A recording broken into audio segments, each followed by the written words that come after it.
ও বাবা, বাজার করে একদম পুরো ঘেমে গেছি আমি। বাবারে বাবা, আর ভালো লাগছে না গরমের মধ্যে।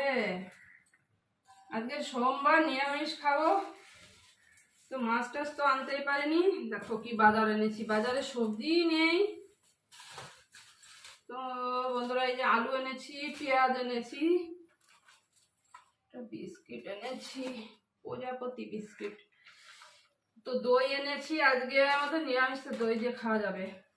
ও বাবা, ভেবেছিলাম তো পনির আনবো। হ্যাঁ, পনির তো মনে ভাবলাম, তা আবার আনা হলো না। পেঁপে এনেছি, আর এই যে গাঠি কচু, এই হচ্ছে আজকের বাজার। পনির আনবো ভাবছিলাম, পনির রান্না করব, মনেই নেই। ভাবলাম বাজারে গিয়ে ভাবলাম